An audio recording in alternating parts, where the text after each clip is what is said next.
Hello and welcome back to the CreepGeeks Podcast. I'm Greg. I'm Omi. This is Season 7, Episode 286. Dave's dad met the devil, sleep apnea dreams, shrinkflation, and ghost tour feud.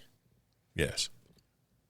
All right, so anyway, moving back into the podcast, got a lot of stuff we're going to talk about today. How some of it may or may not be interesting with the UFO flap that's going on and the complete lack of evidence that's being put out about the UFO stuff. Some people's attentions may have been diverted. Yes. So as you can tell from my sort of statement here, I'm to the point where if I don't see them on TV or some kind of real verified footage on television for the world to see, this whole UFO thing is getting way out of hand because what do we got going on with this whole thing, right? Everybody is just clamoring, saying there's tons of evidence, and there is zero evidence still. Nothing. In fact, most of the past 2 weeks has just been a recap of everything else that paranormal researchers and ufologists have been talking about since But they testified under oath. 2019, 2018, 2019. It's like, come on, man. Okay, I get it. We've got 30, 40 people, and they're saying this. And that's wonderful. Yeah. Where is the proof in the pudding? And every time this happens, it's over the past couple of years, especially, this is over the past 4 years, right? Yeah. Whenever anything like this pops up, right, where they're showing it to you on the left, I immediately look to the right. Mm-hmm. It's the okie doke, man, and I'm kind of getting tired of it. I agree. So what's the point of the entire thing? It's probably going to come back to these couple things. The government needs more money for funding. Okay. They already have technology that's about to come out and be busting out. We've been seeing it for a while in settings. It's about to become real common knowledge. Okay. Let's go ahead and get all these patents and everything set up. There may or may not be some sort of real involvement with this sort of thing, but at the end of the day, right now, it's looking like a money grab. It's looking like a diversionary tactic, and I really want to see some stuff. Oh, and the latest and greatest thing is the rumor going around that in 2027, a major event's going to happen. Oh. They're going to come. They're going to be here. And you're not going to like it, and you may be terrified. I'm not going to like it. Yep, but it'll be better for you in the end run. Okay. And I'm like, what? Okay, well then give me a taste. Exactly. Give me a little something. See, that's what I'm like. Give me a taste. Give me something other than, because I have felt like the past few weeks have been like the Reader's Digest abridged version of everything everybody's talked about for the past 4 years. Yeah. Like literally just reiterating testimonies, second and third hand accounts of things. The same crap we've already seen from the same people that are saying the same thing but not showing anything. Yeah. Well, I'll talk to you behind closed doors and in a secure facility. And why even bring it up at all, man? Exactly. And since they are bringing it up, and now they're bringing it up louder, notice louder, not, just, let's just disseminate this news. I'm going with the younger generation and your theory, which is this is a distraction. Yeah. Cool. Aliens are real. Let's, sure. What about the rest of society and civilization right now? I mean, you could really spend some time digging in the trenches with this sort of thing, but you got to remember, this has been allegedly going on since the late 40s or early to late 40s, right, into today. And some people say, whatever, right, goes back to they've been here all along. Some people say they're.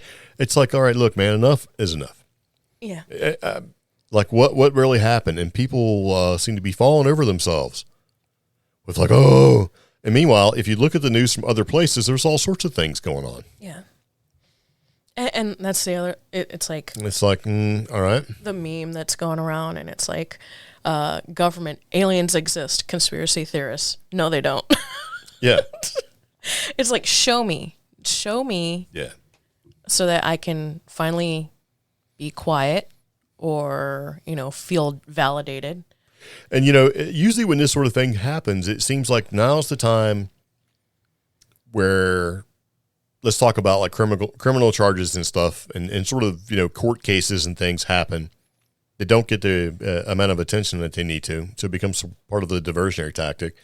Where as a result of these court cases, now new laws are passed. Mm-hmm. And then, who knows, by the end of all this sort of UFO flap thing and the diversionary tactics that keep happening, it might get to the point where you can't speak out against the government. Yeah. Because if you do, that's against the law. Even though you have a First Amendment constitutional right to do so, and it's there to protect that, you will not be allowed to. Yeah. And if you look at some of the federal filings that are starting to happen and stuff, especially with this whole Trump indictment thing and some of the stuff he's being accused of, it's just all these. Because whenever you hear conspiracy in criminal proceedings and charges being dropped, they have nothing. Mm-hmm. They have nothing. They have to try to just basically prove the idea. And that should be really scary, because that would be like, well, Omi conspired to get a cheeseburger, thereby blowing Greg's diet. Yeah, hold on, let me cough. There you go. I would. And so if you can bring that in, then you can bring everything else to go along with it. And that's not how it should be, because, I mean, if anybody is going to mumble the word, oh, well, you conspired to do this sort of thing without any real proof or evidence, and this is separate from the Trump case, this should scare you in general. That's a problem. You know what I mean? Because then it turns into other stuff later on, hey, let's go ahead and do this. And it just seems like more and more things are starting to occur that make me wonder, should I really be one of these,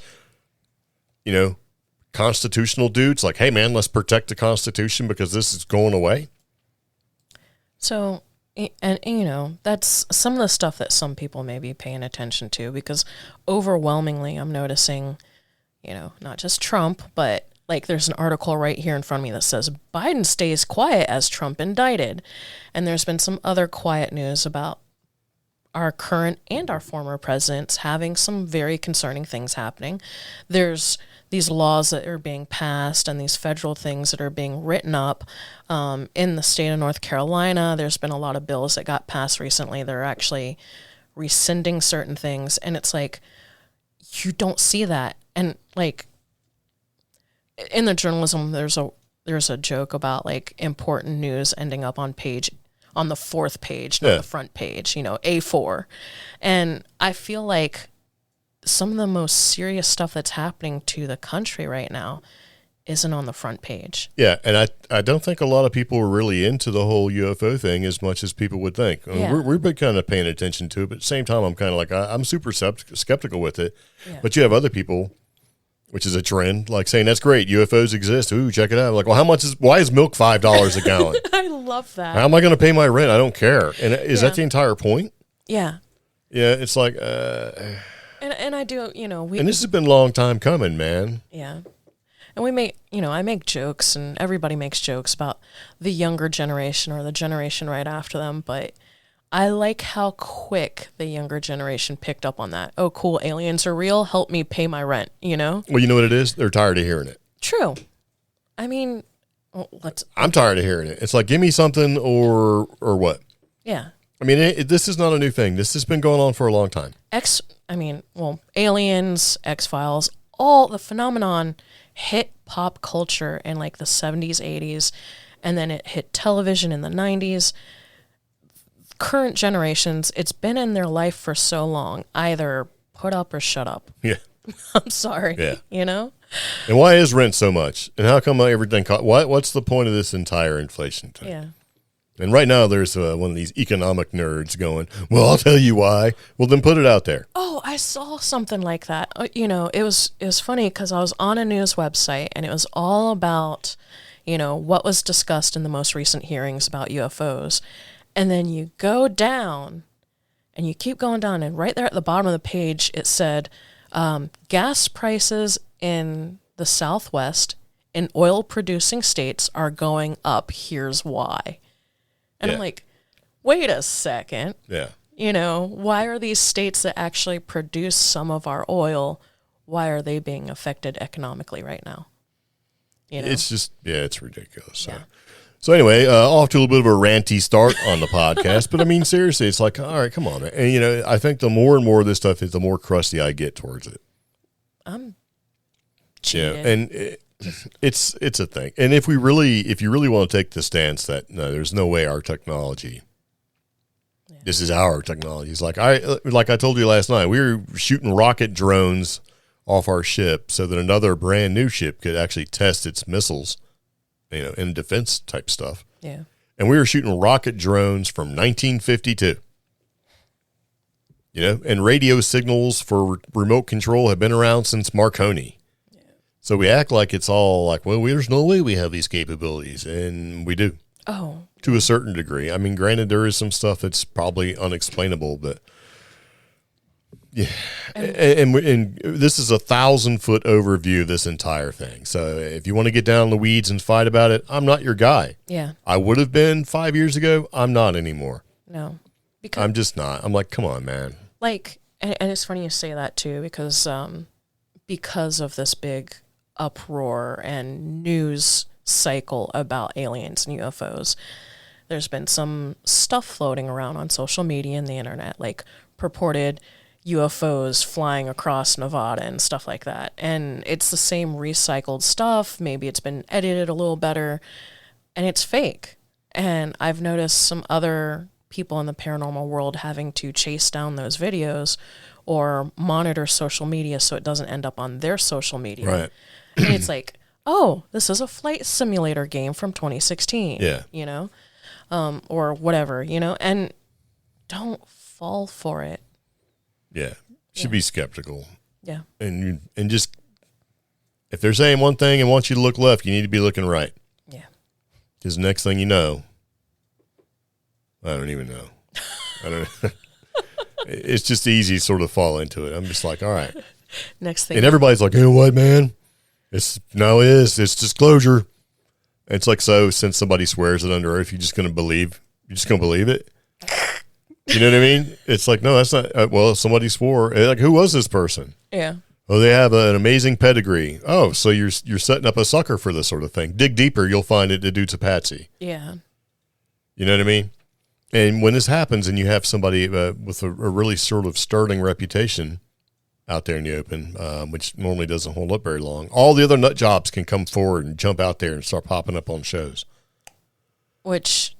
it happens all the time. But see, here's the other thing. When those nut jobs or people come out of the woodwork, because allegedly or hopefully this one outstanding person comes out, so it's supposed to make those people feel comfortable enough to come out as well.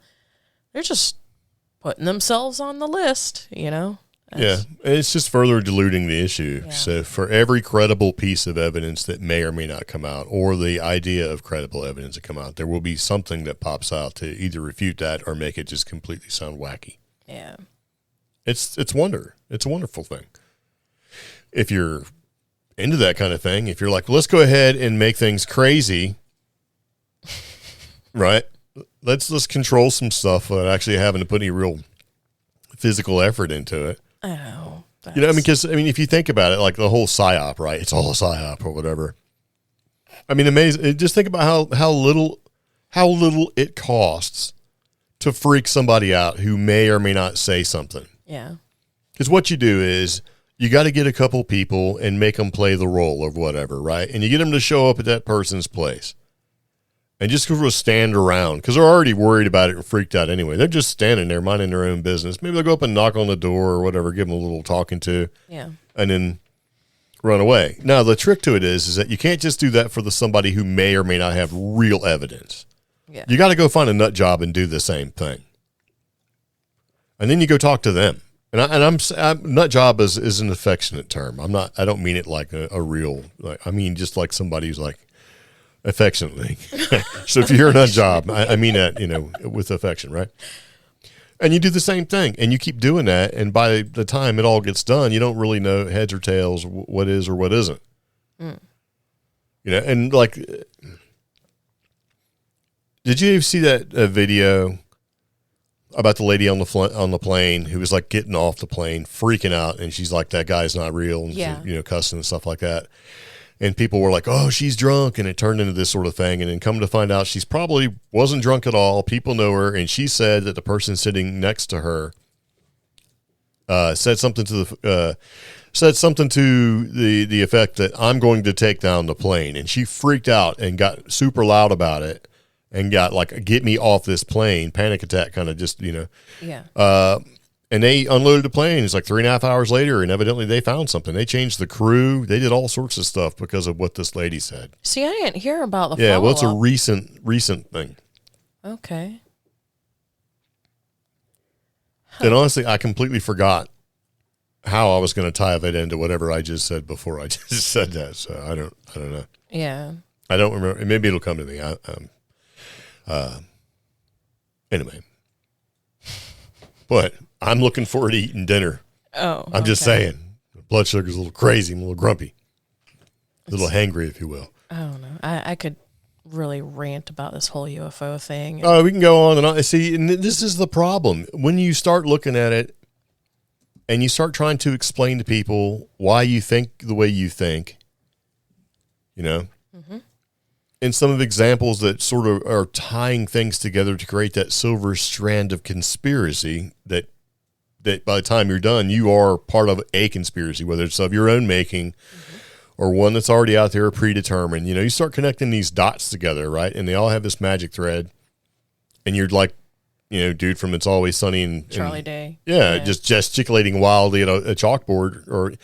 And that's the entire point of the whole thing. So whoever, if there is an organization or whatever, or trying to orchestrate this whole thing, that's exactly what they want. Yeah. Because then there may be little credible bits of knowledge in there. Otherwise, you just look like a nut job. And on top of and then your friends go, well, that's different than my personal conspiracy, so you're obviously a nut job. And it just goes on, and it's just complete disinformation the entire time. And part of that whole disinformation thing, something else I've noticed, because I do write articles and stuff like that, when you have those red strings and those connections, you used to have just various websites, news outlets, things like that. More and more news outlets are going behind a paywall. So I was trying to pull up some stuff about missing persons like we've talked about in previous episodes. And I tried to find one of them, and now it's behind a paywall because you have to be a subscriber of that particular news outlet. Yep. So, free trial, click. Well, now it's been archived. So if I really did want to do this research about something we've talked about, serial killers on that AT, it's going to be harder and harder for me to show that evidence. And that's right. You got to right-click, copy, create save, that red line, you know, screen capture. Yeah. So I don't know. It's a little nutty. Yeah. It's a little nutty. But anyway, so if you'd like to get a hold of us, we do have that toll-free number, and you can exercise it. You can call in and say some stuff, and if you want us to put you on the podcast, we will. And we do have a Patreon that you can go to, a little Patreon account, and sometimes our patrons actually call us and say, hey, look, I'm going to talk about this. Yeah. Which is always appreciative, and this is from our buddy Dave. And just to kind of set a sort of a little background there without giving really any information about Dave at all, is the fact that he has a long drive that he does from one workplace to another workplace, and he does it periodically. So he has become a traveling man. Yes. And I've known Dave for a while, and always enjoy talking to him. And he's relayed this to me in the past, and we thought it was pretty interesting. Or together we sort of dissected it in conversation as we sat in the office in between work. And so when he said, I'm going to, I'm like, heck yeah. So he called and he's left us a series of messages, and this is the first one, and we're going to play it for you because I think it's pretty interesting. So let me figure out how I can do that without blowing up the podcast, because today is one of those days. All right, you guys ready? So here's the deal. He's going to go ahead and relay something that is, he's going to tell us a story about something that happened to his dad. And just think about it. This is the desert, man, at night, dark roads, the whole deal. So it's going to be pretty cool. Are you ready? Yeah. Here we go. So I'm in the car driving back from Arizona going home. I'm going to leave you a series of messages with some stories and experiences I've had in my life. When I was a boy, my father told me a story about how he met the devil. And to give you some context, my father grew up in a small town in southwestern Colorado called Durango. My family that way lived in an area between Aztec and Durango, and one of the primary roads they used to get from point A to point B was called La Posta Road. Now this road is your atypical stretch through the middle of nowhere with nothing around, and there's not a lot going on. So when my father was a young man, he told me that traveling this road one night, he met the devil. So I'm going to share with you what he told me. He said, son, I met the devil one night. And it was when I was driving in my car, this old Chevy, in the late 60s, early 70s, driving down this road at night. And this road was hardly traveled, and in this area there wasn't a lot of income at the time, so not many people had cars. It was old land in the middle of nowhere. Farms on one side, mountains, a cemetery on one side, that kind of thing. Your typical, lost highway road that goes to nowhere. Anyway, my family traveled this regularly during the day, but for some reason nobody had ever traveled it at night. So he's driving down this road one night, leaving Durango, going into Aztec. That's Aztec, New Mexico. And he tells me that in his car he's driving, music's on, he's smoking a cigarette, arm hanging out the window, and halfway through the road, he sees a man sitting in the highway. And mind you, this is at night. There are no street lights. There's no traffic. This is literally the middle of nowhere. So he stops and pulls over and looks at this man and asks him if he needs help. Because at the time, the culture was if somebody looked like they needed help, you offer help, right?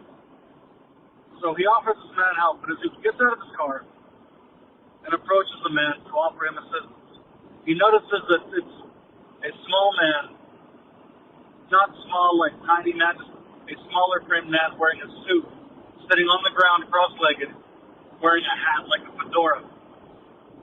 And in front of this man, there's 3 little piles of rocks, and the man was skipping the rocks across the highway. And when my father asked him if he needed help, the man laughed. Just a small...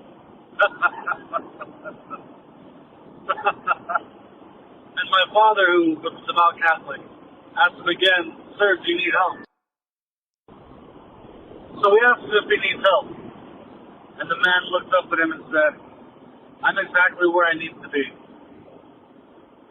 And he keeps skipping rocks in his little piles across the road.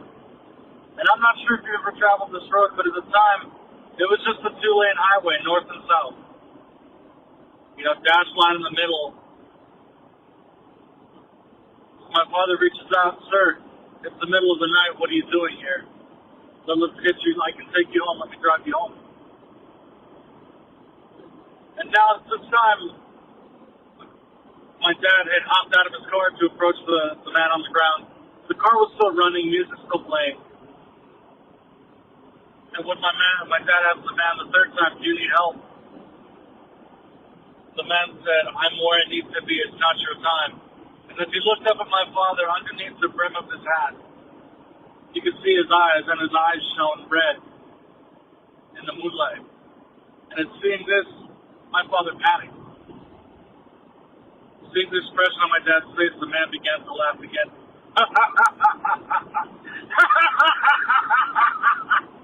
And my father ran down the highway.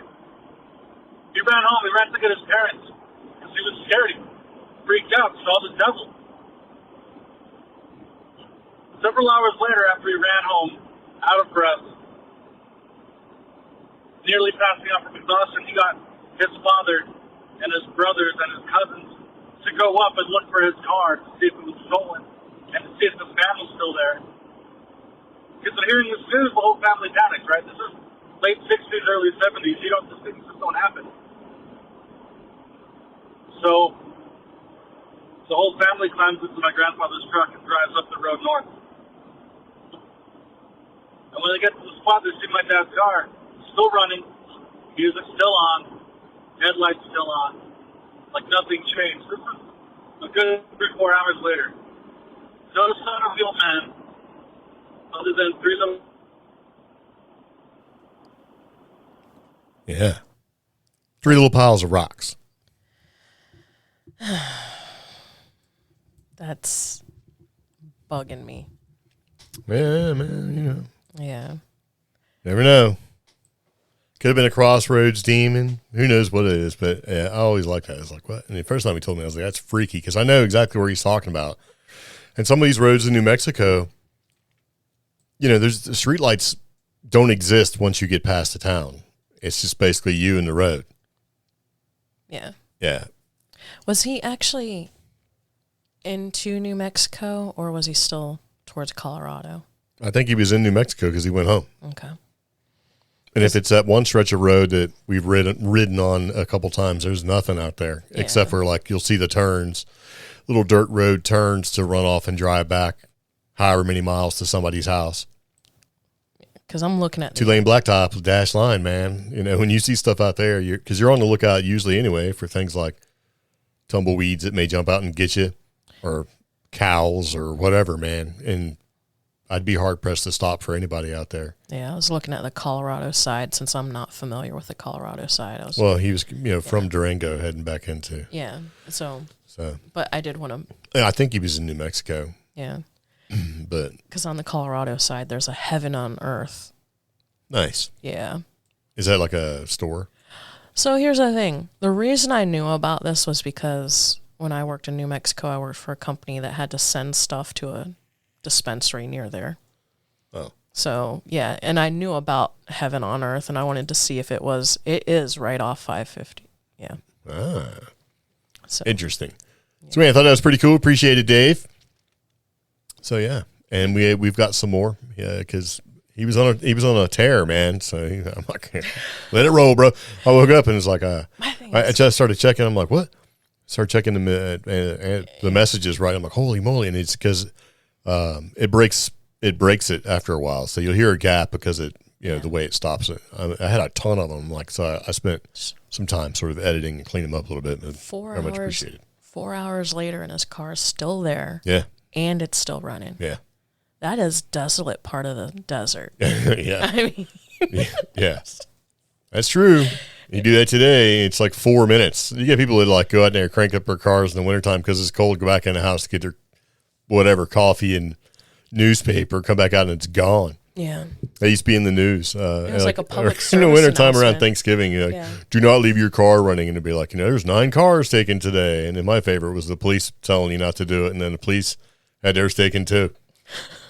They left their car running and somebody got it and took it to the store or something like that. So they had a record one day and it was like 10.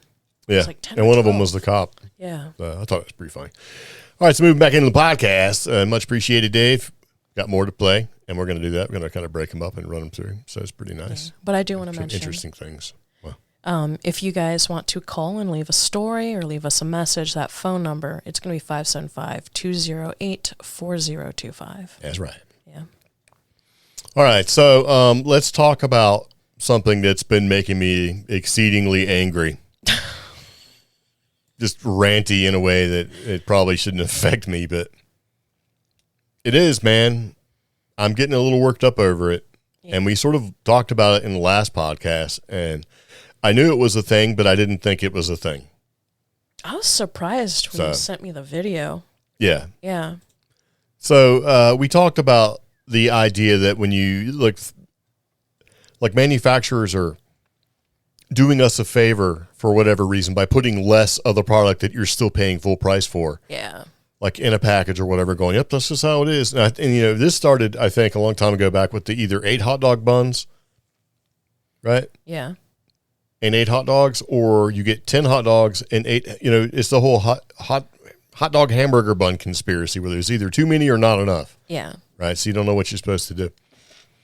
And the fact that, like, when they're relabeling things like party size, family size, and you're like, wait a minute, and you look and you're like, how can a family eat 2 ounces or 10 ounces of chips?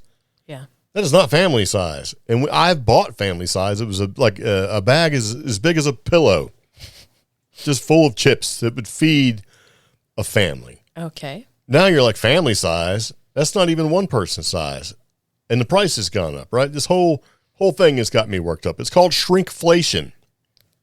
Okay. And we found an article, right, from Business Insider, the bastion of truth when it comes to this sort of thing. And Business Insider, I don't think is maybe not as credible as Wall Street Journal. I don't know. I've been using them a lot lately. I think they like money off clickbait and stuff. So anyway, they got me. I'm like, I knew it. So from toilet paper to candy bars, companies hide rising costs by shrinking the size of everyday products. And here's what it looks like. prices of consumer goods are increasing at the fastest rate in over 40 years. The term shrinkflation describes brands selling smaller amounts of product for the same price as before. Now, it's a sneaky way for brands to hide growing prices. Well, it ain't working. Yes. I'm on to them. And you're not the only one. I mean, consumer food prices have jumped 10.9% over the past year. And Bureau of Labor Statistics, the biggest 12-month increase has been reported since 1979. Yeah. The most hit items, and, the very first one I didn't pay attention to, but margarine, coffee, soup, and eggs are amongst the worst food items hit. Eggs have increased nearly 40%. Yeah. Now, I would like to say, I'm not sure exactly when this article came out, but the egg price has started to level out. However, it's still higher than what it used to be. Well, okay.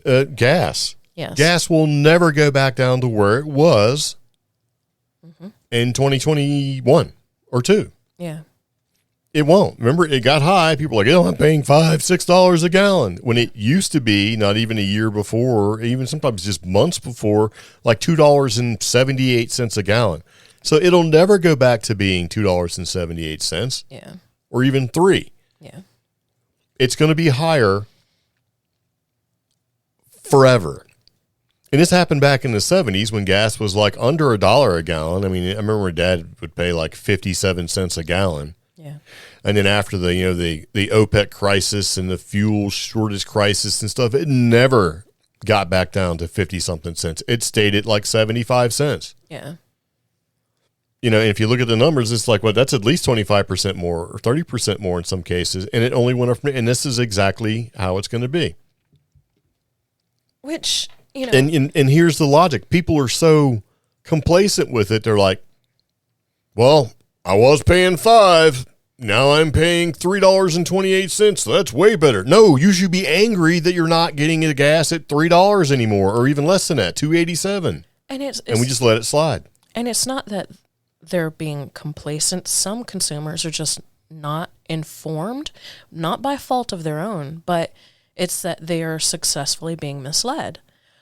Overall, if you pull other statistics like food access and stuff like that, you notice a lot of these families just aren't buying these brands or these foods anymore. They're having to shift over because, if a family bag of Doritos is now $6.79 or something like that, I think that's what it was in the store the other day, you just buy the generic. Yeah, but once the inflation ends and Doritos drops it, or Frito-Lay drops it back down to $5, you'll be happy with it. When that same bag was $4 and something. I know. And see, that's the part. Maybe it's not complacency or whatever, but I think it kind of is. You're just like, I don't have time to worry about it. So they know they could do that. I mean, and they do it. It is complacency on my part because when I walk by that $7 bag of chips at one of our local grocery stores, I'm like, you know what? I don't have time. I don't have the mental energy to deal with this. 2021, they were 2 for $5. I'm going to just walk right by this chip aisle because but there's just as many people that won't walk by that chip aisle because they're buying that to appease someone else. True. Like, do you want Doritos or do you want, Dorito-like chips? Yeah. And so I wouldn't be surprised if it goes even deeper, because a lot of companies, they say, I want these kind of chips, and you're a manufacturing company, and you make 50 different brands of potato chips for 50 different manufacturers, and you get to pick the one that you want, and you pick one that tastes like, say, for example, Doritos. And you're selling your chips at cheaper than Doritos prices. Yeah. Well, what if Doritos says, you can't do that anymore? To that manufacturer. They're going to go, okay, we have to change the recipe. So let's go ahead and make your Doritos chips, from the third-party guy selling them at cheaper, which aren't really Doritos. Let's make them taste even worse. Yeah. So that way, there's a distinct difference between Doritos and your chips. And then you lose money. Yeah. Because you're not getting the same thing. And I think this happens a lot. Because if you ever had, like, knockoff Dorito chips, they do not taste like Doritos. True. And then to counter that, because some of those generic brands are successful. Yeah. What I said was, I know where you're going, was that this is what's going to happen from this trickle-down deal, is that the knockoff brands that you enjoy and I enjoy. Yeah. Since those brands are successful, what these current companies, these companies that are guilty of this are doing now. They don't want to hike prices because they're aware that hiking prices makes customers upset and it may deter shoppers. So instead, what they're trying to do is they're maintaining the similar price point by subtly making their products smaller. And this includes making candy bars sold in multiple packs smaller than ones being sold individually, or changing the shape of their products. You can barely notice the difference in weight. However, customers are definitely starting to notice. That's all garbage. Yes. And I'll tell you why. Okay. What did they do a while ago? Change the shape of Toblerone. Well, they did that too. They started taking stuff away, but they originally, a lot of it started with like, in order to be more healthy, we're going to make the size smaller. So that... Hold on, I'm not done yet. And then, so people were like, yeah, that's great. Michelle Obama says it's great, so that's what we're going to do, right? Because that was the thing. And it was good because things need to be healthier, right? So if you can't make the product healthier, you just put less in there so you'll eat less. But they still raise the price. And they've been steadily raising the prices on this. And now they're saying, because raising the price is no longer an excuse for them, now they're saying, hey, guys, we don't want to raise the price past $5 for a bag of Doritos because, hey, we understand prices are bad right now, so let's just give you less, but not drop the price. Okay. To go back to the earlier 2 points there, the Michelle Obama statement that you made, I see two sides of the fence on that. First, truly, the FDA and manufacturers have unrealistic or negatively perceived nutritional facts. And one of the biggest complaints from the medical or health industry was that the nutritional facts did not reflect the packaging and sizes that were being offered. And sure, I'll go ahead and agree to that. You can't, it's not nice to offer a family size bag of party chips, but then on the back, the nutritional facts say 13 chips is a serving size. Yeah. That's garbage. And, some of us fell for that. Some of us didn't. However, there was more allegedly truth in advertising by offering smaller sizes. But to continue on that path and say, well, that kind of worked, now we need to blame it on sourcing ingredients or making the smaller sizes more convenient for consumers, that's not acceptable. So, you know what they could do? What? Well, let's look at the whole potato chip bag where you get like not a quarter of a bag and the rest is air kind of thing. And, hey, content's subtle or whatever. That's fine. Make the bag smaller. Yeah. It doesn't have to be as tall. Yeah. And then if you sort of retooled things and said, well, if this bag is half the height, I can make twice as many bags. So at the end of the day, I should be spending less money on packaging. Yeah. Because then I can turn around and use smaller boxes. Smaller boxes can fit more in the same place, which should have a trickle-down effect if you believe everything you hear and see with all this stuff. Like now we're going to spend less gas.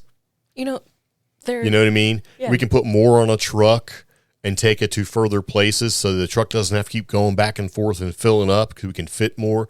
So since it's all about scale, if you can fit 25% more on that same truck, 2 or 3 trips in, you've already saved yourself from having to go back twice. And if you go back, you might as well fill up. I mean, you see, it works. Just make the bag smaller and then put the size on there and be happy. And you know what? There is a company that has done that. And this podcast is not sponsored by them, but Cheez-It has done that. They've changed a lot of their packaging. They've kept the actual contents the same size, 10.75 ounces. And I'm just remembering that from one of the last boxes I bought. But depending on the store you go to, you can now get that 10.75 ounces or whatever. You can get it in like a bag now. And you can fit more product when it comes off the cart or the crate or whatever. Yeah. They do fit more stuff in there. So that's one company that is still sticking with their original serving size, their cost per ounce. We could be like the Europeans and just buy milk in a bag. And even the boxes are a little smaller now, you know? But well, they started doing that with 2-liter bottles of soda. When you were a kid growing up, the 2-liter bottles had this big black bowl looking thing. Yeah. on the bottom of it, and that was just to keep them from falling over on the weird wire rack shelves that they were stacking stuff on. Well, what happened was those shelves became unpopular, and they started putting solid panel shelving up, so you didn't need that black thing on the bottom of it to keep the 2-liter from flipping over. Yeah. And they took it off, and so it was reduced plastic use. And, of course, the company's like, look what we're doing. We are so wonderful. We are amazing. We love the planet. Heck yeah. And not that it's just saving them a ton of money. Anytime a company or corporation or anything says, look what we're doing, it's just because it saves them money. Yeah. But, you know, and to go back, like with the soda and the chips, which are the primary examples, or even the milk, Canadian milk versus American milk, there's very few companies that are doing it, but there's so many that aren't. Well, there's very few companies we have, right, that are doing it because those companies own 15 other companies. True. Yeah. Like all the companies are owned, like, oh, you want to go get like one of the 72 different brands and types of shampoos, all owned by like 3 or 4 companies like Unilever and a couple other. Yeah. And so they can easily make it to whether it's like, let's just go ahead and we'll institute some of our changes with some of these smaller companies to see how well they're received without damaging our premier brand. And then if it works right, they trickle up. I noticed that with, so camera companies do it too. Hey, let's put all of our new technology in something that doesn't sell as well because there's not a big demand for it, like video cameras. And when it works and we've tested and got it to where we like that, then we'll implement some of those technologies in video cameras into like, you know, DSLR bodies and other stuff. Yeah. Like motion detect, or not motion. This is 5-axis image stabilization. That was video cameras first before it ever got into, you know, a lens on a DSLR or image, you know, in-body image stabilization. Video cameras first, because it's a platform that they could test without sinking their entire market share by putting a feature in a camera that nobody cares about or wants. Well, now I'm mad because you mentioned the whole body wash and soap and shampoo thing. Oh yeah, you're screwed. Because, so summer, sometimes I buy the cheaper body wash because I'm taking more showers. Now I'm going back to buying my nice fancy body wash, and it's in the same exact container now as the cheap one. Shocking. So they're saving money by reutilizing and not buying different types of packaging, but you're still going to pay more for that body wash. For the same, it's like, why is that? Because they make money, and we've been ranting on this for a minute. It's like, how can all these companies say they're having all these problems, but they're showing record profits? Oh my gosh! So don't even go. It's a wormhole. Oh, it's a wormhole. It's a rabbit hole to go down that we don't need to go down because we're 43 minutes in and we haven't really got into anything cool. But except for Dave's story. The link in the show notes for this podcast episode, go ahead and click on that. Further down in the article from Business Insider, they actually give like visual examples of some of the stuff we've talked about, like the 9.25 ounce bag versus the 9.75 ounce bag and stuff like that. Yeah. So just know that you're paying more for less. That's really what it boils down to. Yeah. You're paying more for less. I mean, they could easily do away with one product if you're a big company, right? Yeah. Maybe you don't like Triscuits because they taste like sawdust.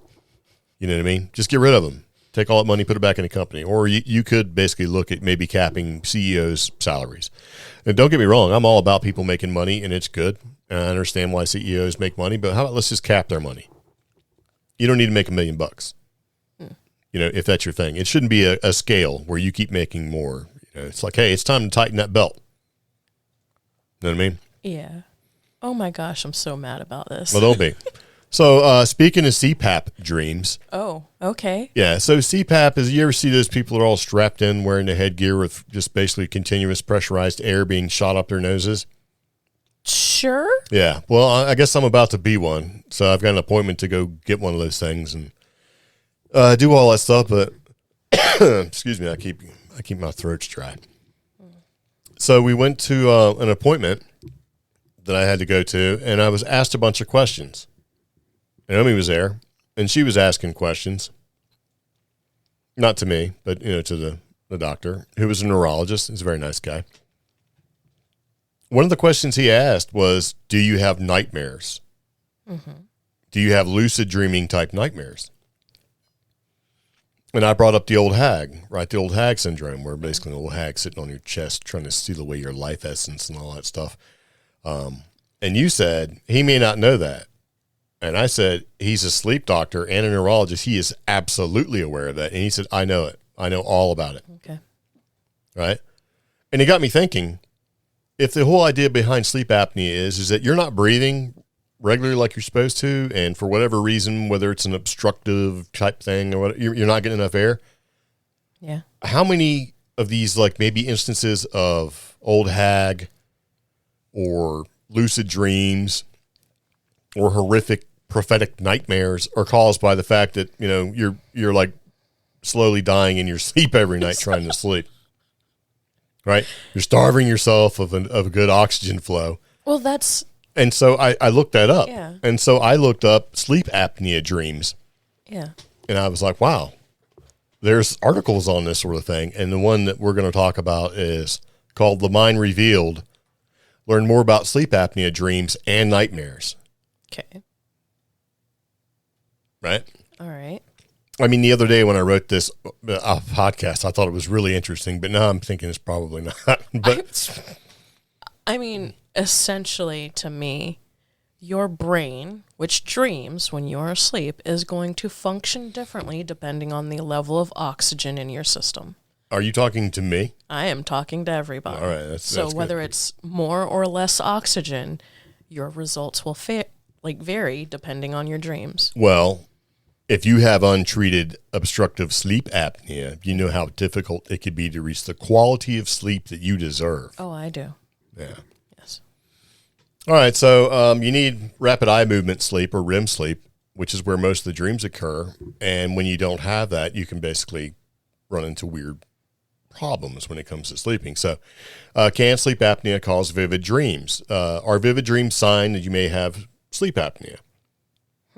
Or are vivid dreams maybe a side effect of sleep apnea?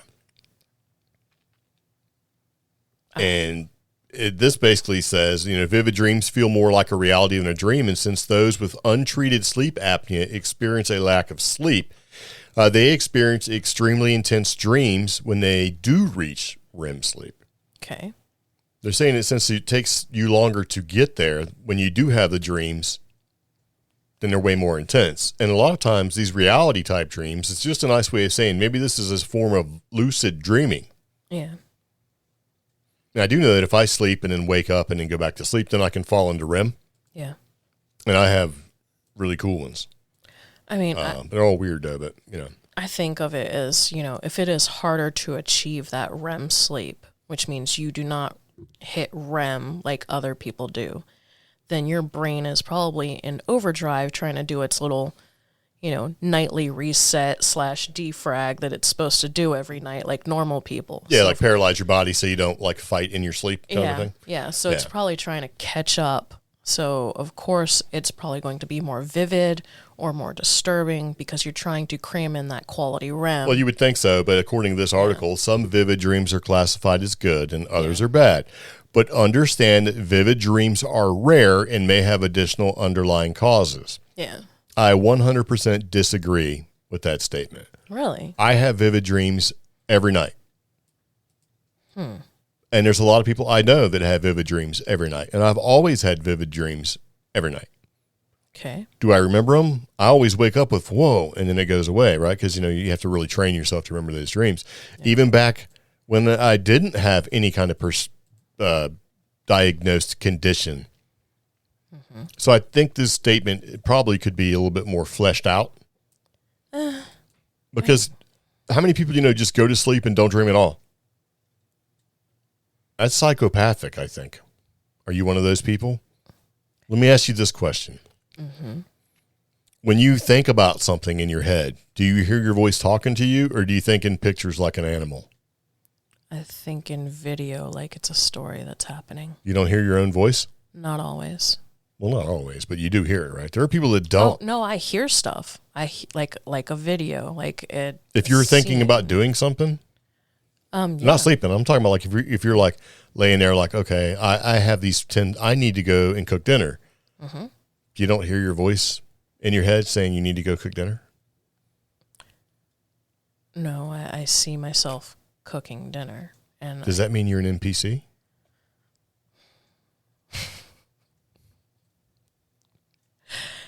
I don't narrate necessarily. I act out what it is. So, if my dream is going to be like making dinner, then I'm in the kitchen. I hear myself cleaning the vegetables. I hear myself chopping the vegetable up. I hear the stove turn on. I hear myself put the imaginary dream chicken in the pan. I don't narrate it. And then I go to the oven. No, it's not like that. Yeah. I mean, you're like, no, you're sitting there and you're like, all right, I need to go cook dinner. And you just get up and go do it. But you have to play it in your head before you do it. This may be NPC-like behavior. We have to do some further research on this. We'll have to check this out. So let's talk about sleep apnea. I am a casual observer of my own reality, okay? Casual observer. I am in control of the robot. That is correct. I'm making a sticker now. Because think about it. That means when I do my lucid dreaming, I can pop in there and control other Greg robots.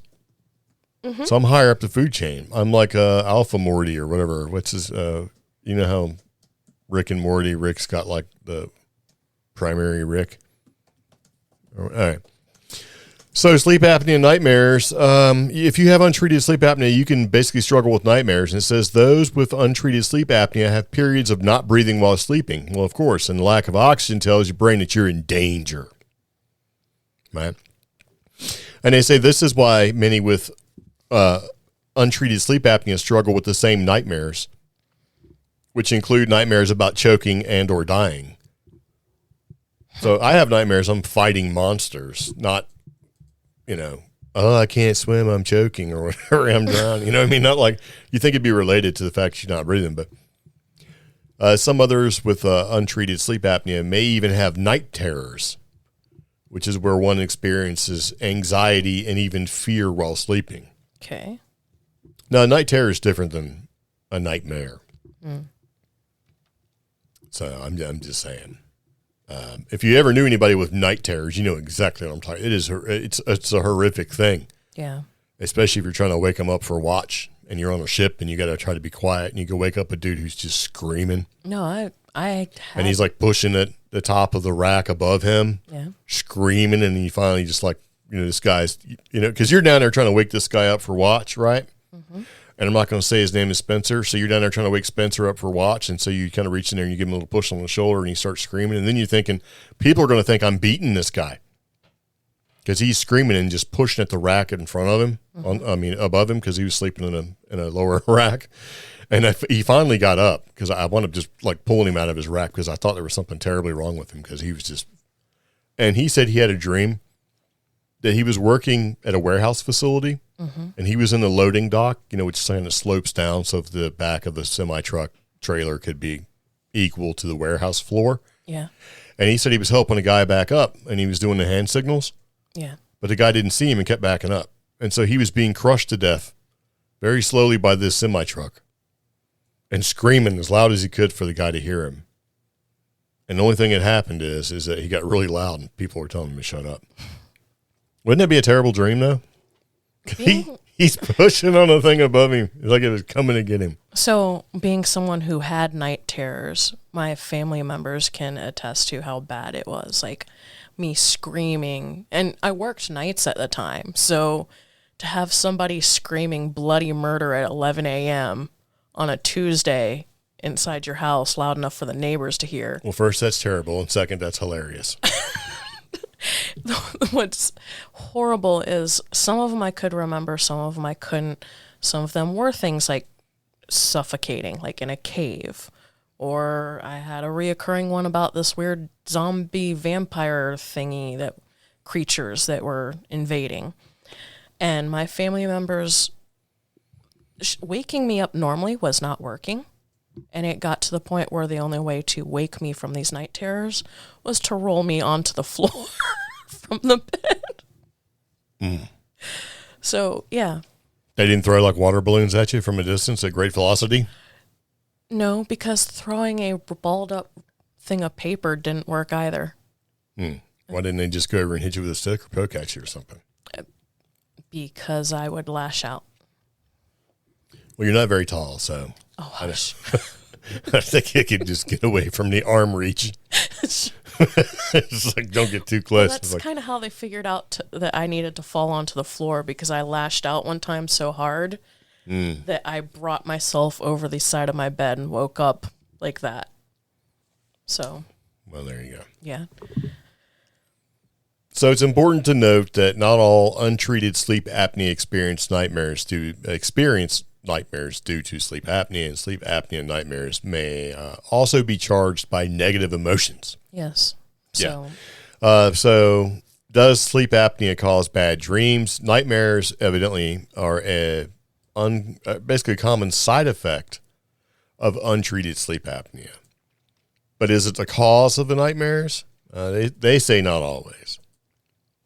And so they're just basically saying the same thing that causes most nightmares: negative emotions, anxiety, stress, mental disorders. So, they can all be a nightmare trigger. Yeah.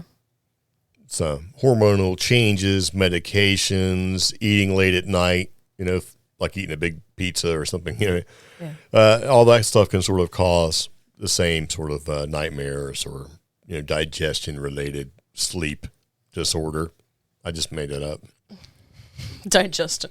Digestion-related sleep disorder, DRSD. Like you eat a big pizza and go try to go to sleep, or like spaghetti or something like that. You're just laying there with a little bit of heartburn and a whole lot of I can't sleep.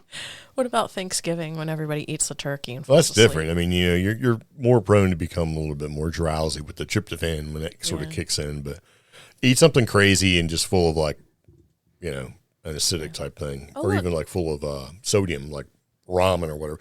When you get older, this is more of an effect. Right now, there's like maybe one 20-year-old person listening to a podcast. Like, I can eat anything in the world and go to bed. Yeah. Well, welcome when you hit second puberty around 40, that will change. Yeah.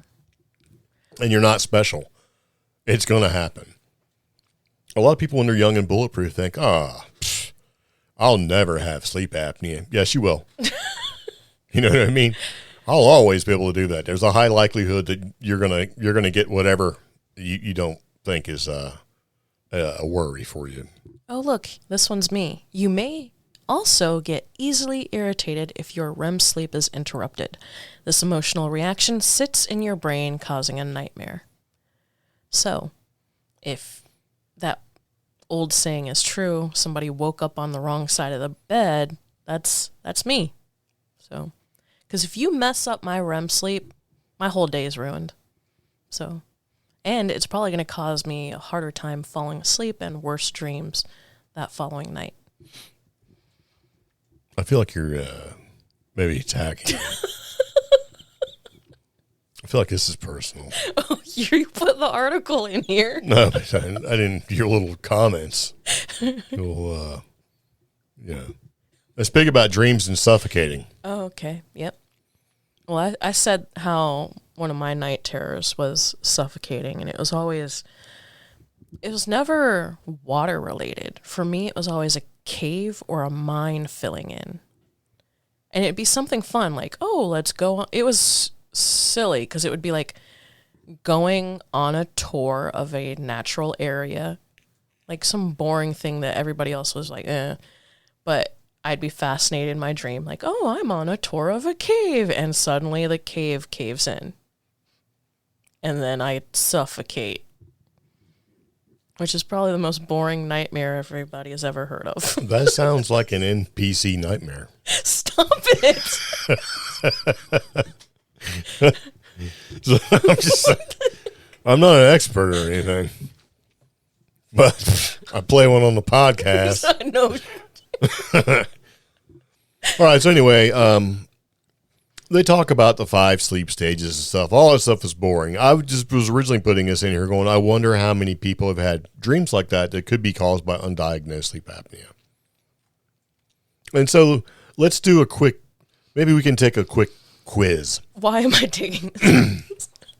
This is a sleep apnea test. Of course, these results are not guaranteed, and we're not medical professionals. We're internetologists who've come across an interesting article. Some of these questions look familiar. It seems like I've answered these just a week and a half ago. Mm-hmm. Do you snore at night? Now, the answers for this is, we're not going to do all of these because there's a bunch of boring questions, but do you snore at night? And you have 3 choices: never, sometimes, always. Yeah. Sometimes. Let's just put sometimes. Right? Because when I'm sleeping, I don't know if I'm snoring or not. That's not my concern. I know.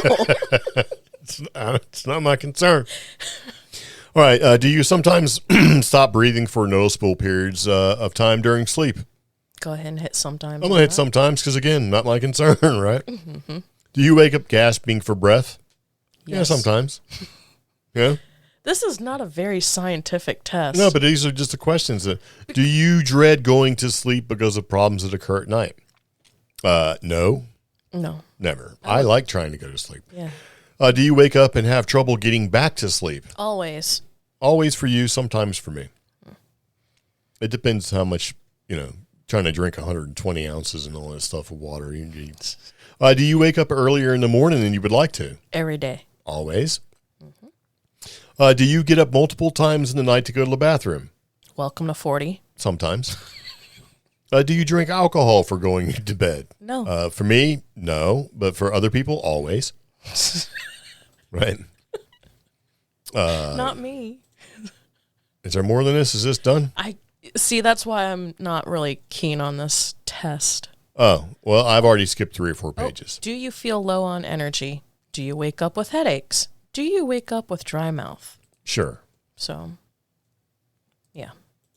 All right. So anyway, by the end of it, the way this test is geared, if you answer like sometimes on most of it, then there's a likelihood that you may or may not have some sort of sleep apnea.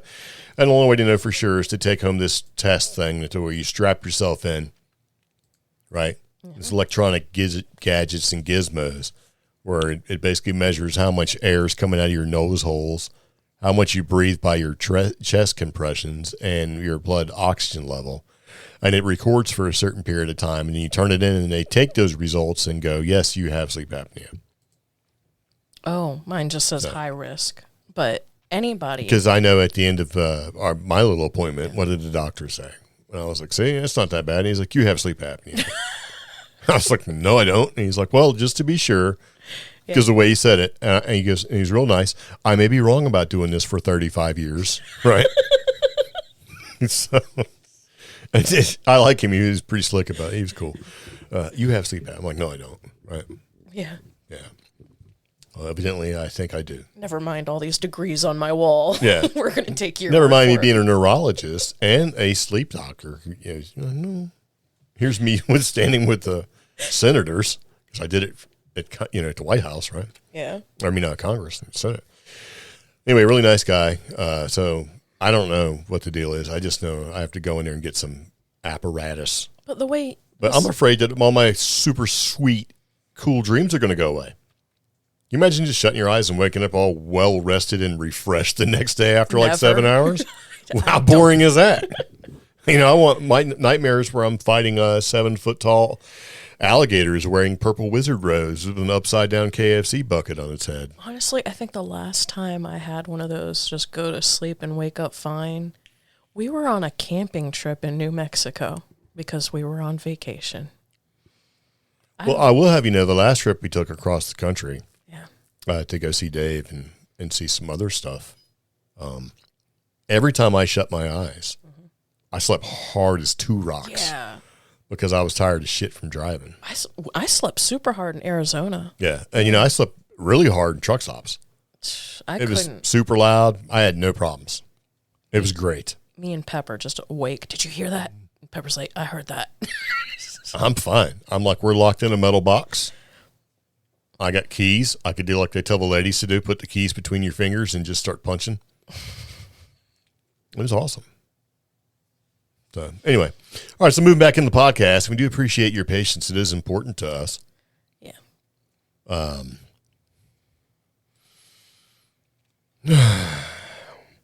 This I thought was funny. Yeah. And I put this in here for you. Why? I don't know. At the time, I thought you would enjoy it. Some couple days later, it's amusing, but not nearly as funny as I thought it was at 4:00 in the morning, where I'm like, I am putting this in the podcast. I've seen this, but overall, I'd like to see this happen more locally. Yes, I would like to be there too. I would like to be a fly on the wall. Yeah. Like the guy talking about the shrimp Chinese shrimp food meal a guy left in the, that TikTok thing. Yeah. Okay, so this is bitter feud erupts between rival ghost tours in Shakespeare's hometown.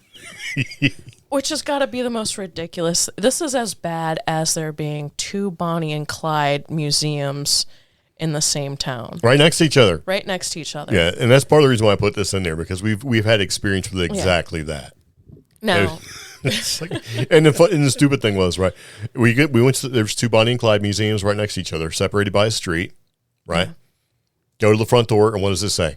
Call. Yeah. Call, and somebody will show up, and I'm like, okay, so we called, right? Mm-hmm. And then the lady let us in. We walked around, did all that stuff, bought some knickknacks and stuff. Thought we were cool. Got back out, went to the other Bonnie and Clyde museum, and same thing. Call. Mm-hmm. Different number though. We called. Same lady shows up. And they're 2 different things. They're not like the same thing. They were 2 entirely different things. But the same lady was just hired. So she's like she's Sweden in the whole Bonnie and Clyde museum thing. Okay. Well, allegedly, when it comes down to it, this article is 2 different tour companies having fighting a turf war over Shakespeare, yes. I guess, This turf war reportedly began back in January when Joe Ruckin launched Sinister Stratford, which guides guests around various spooky spots that can be found in Shakespeare's famous hometown of Stratford-upon-Avon. While he may have had the best intentions with his new endeavor, the creation of the company raised the ire of Janet and John Ford, who have been conducting ghost tours in the historic community for the last 2 decades by way of their company, Tudor World. So Tudor World sounds like they must do all things Shakespeare, whether it's a spooky tour or a general tour. I think it's just all things neighborhood. Yeah. So it sounds like they've been in the area for 20 years doing all things neighborhood and Shakespeare related. And then this guy thought, let me just make a paranormal company specifically for... he was like, I'm going to do it too. Yeah. And what really started the whole thing, I think, which was annoying, is that the guy's tour basically starts just a few hundred feet from the front door of the other person's business. That's like, okay, so that's like downtown New Orleans, because you had people like on every other corner offering some sort of walking tour, carriage tour, or ghost tour. And but there's enough people that competition is what it is, and there's no way around it. Okay. This is just one company and another company. One company that's been around, and then a new upstart company that says, I'm going to kick my tour off right in front of your building, in front of your storefront. Because wouldn't that be confusing for you, a customer? You buy some tickets online, you show up to a ghost walk or whatever, or you've seen it and you show up and you're like trying to go to one ghost tour, but there's the other ghost tour. What are you going to do? What's the odds of 2 ghost tours being in the same place? So how many customers has this guy basically snatched from the 20-year customer, or from the 20-year company, just by being there right next to their place of business? Yeah. So if you own a business, that would be one of the things that you think about. Yeah. This dude's getting all our customers, because all he has to do is basically give out the address or somewhat close to it. And if you put it in the internets, you're going to come up with a ghost company. Which further adds strife to this little beef war, because inadvertently, the website TripAdvisor listed Ruckin's website on its profile for Tudor World. So they accidentally listed the website for Sinister Stratford as the website for Tudor World. Yeah, you know why? Because dude, I'm sure, was basically doing all the internet things to make this happen. Because he is. Let me put some Google Maps pictures up. Let me get on there, TripAdvisor, and do some ratings and stuff, because this was intentional. And the idea of two ye old ghost companies, maybe like with a group of 10 or 15 people each, trying to run to each little scary spot and outdo everybody, right? Outdo each other in their tour stuff. And it says right here, and you're like, there's a ghost. And I could just see them competing like a competition. And I thought that would be the funny part. But in this article, that is not the case. This is basically... This article has no details as to which is actually the better tour, which is more detailed, which is more spooky. It's just the beef. Yeah, it's the beef. So with the summer in full swing and tourists flocking to the famous town, the rivalry between the two tours reached a boiling point. Accusing the couple of orchestrating a vicious victimization campaign, right? Ruckton claims, "I've been verbally abused while during my tours," and asserted that the couple have threatened to run me out of town. And in their defense, Janet says that nothing could be further from the truth and lambasted their rival for playing the victim. So they heckled him during his tour. And they're telling him to grow some skin. Yeah, pretty much. Yeah. It says, for now, it would seem that both the tour companies will have to live with their rival doing business in a town that is as unlikely that the Shakespearean feud will be resolved anytime soon. This is dumb. Okay, so part of the thought, and I remember why I put this article in here, Anchorman, where the news anchors like show up in a back alley. Oh, yeah. And it's like, I'm Channel 5 News. And it's like, I'm PBS. And they all come running up in there, start scuffling each other. Can you imagine if there's more? There's going to be another, I'm sure, paranormal ghost tour or ghost walking or historic ghost tour type company show up. And it's going to be a 3 thing. Somebody told me there's a part of South Carolina that's like that, where there's like ghost tours on every corner and different people are trying to get you to go on this ghost tour during tourism season. So I wonder if they've got. I mean, I'm sure if you go down by the Battery, there's a bunch of them. Yeah. The Battery is like, down there, oceanfront type thing. Well, okay, that happened in Portsmouth when we were doing a historic little walking ghost tour thing in Portsmouth. Yeah. There was more than one company. We wound up having to go to it. We went to the wrong one originally, and then realized we were supposed to go to the other one. Yeah, which turned out to be cheaper, and they also gave us nice hot cider. Yeah, it was great, and they didn't run us because some of these companies, you're like, the more tours they can do, the more they get paid, which I completely understand that. I'm not trying to run from house to house at 100 miles an hour to cover 2 blocks or whatever. Yeah. Because then it becomes, you don't even have a chance to go, ooh, is that spooky? No, like, okay, and move on to the next one. You just keep rocking them through. So, yeah. But I was hoping there would be more funny sort of antidotes or what do you call them? Anecdotes. Yes. Of like funny stuff. Because I could see two ye old ghost hunting crews like yelling at each other in Shakespearean. See, that's what I really want to know too. Is like, do they do it in old school like Shakespearean speak? Do they dress up in little Shakespeare costumes? That would be funny. See them both like a, running around all crazy and stuff. Stand on a soapbox, throw potatoes at each other. Yeah. Yeah. They should just throw in Don Quixote while you're at it too, just to kind of mix things up a little bit. So anyway, I thought that was funny. It's not. It's just a beef. And that happens too often in the paranormal community. There's usually a beef. Yeah. Somebody will basically do something or whatever. And it becomes like all manner of slamming somebody's reputations. When at the end of the day, you have 2 groups or 2 types of people or 2 different people or whatever it is saying that, hey, your unproven weirdo stuff is worse than my unproven weirdo stuff. Because there is a group of people that don't care about any of this stuff at all that look at it and go, what are you guys fighting over? Yeah. Why is your unproven Bigfoot evidence better than this person's unproven Bigfoot evidence? When at the end of the day, it's unproven. So I would like to see some results. Maybe as we get closer to the year 2027, where the aliens are supposed to show up or whatever they are, time-traveling humans or whatever it winds up being, maybe we'll start to get more results. Like, I'm going to put this out there in the universe, and we'll see how quick it takes for somebody comes up with saying, as the extraterrestrial entities or whatever they are, part of the Galactic Federation, get closer to making their presence known to us and bring their visitation ships or whatever, right? And on 2027, it'll change the energy of the world and things will become more and more natural. So the unnatural will become natural because it's going to start basically taking those portals and opening them up and keep them open for longer. So more weird things will start coming through them. I just tried to Google more information about this 2027 date and found out this has been an ongoing theory since 2002. Yes. The reason why I remember some of this is I swear I heard some of this on Art Bell. We did Coast to Coast. SETI made an announcement way back in 2002. Okay. Yeah, so you probably did hear it on Art Bell. Good old Coast to Coast. Yeah. Yeah. Kind of crazy. What?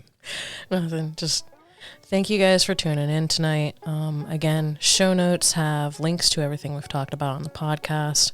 If you want to reach out, give us feedback, or share your story, phone number also in the show notes, or join us on Facebook. We've got a fairly active Facebook group. Feel free to join us there and share your ideas, memes, funny stuff, what have you. Very nice. So anyway, there you go. If you have any questions, comments, concerns, let us know. We do appreciate you taking the time to listen to the old CreepGeeks podcast. And yeah, it's good to see you again. So anyway, take it easy. See you later. Bicycle. Bye.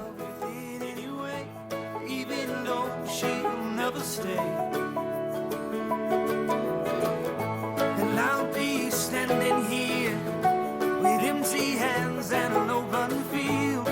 Won't you please bring it back to me? Late last fall we walked together, and I'd never have let her set fire to a home. My palms shake on a heart.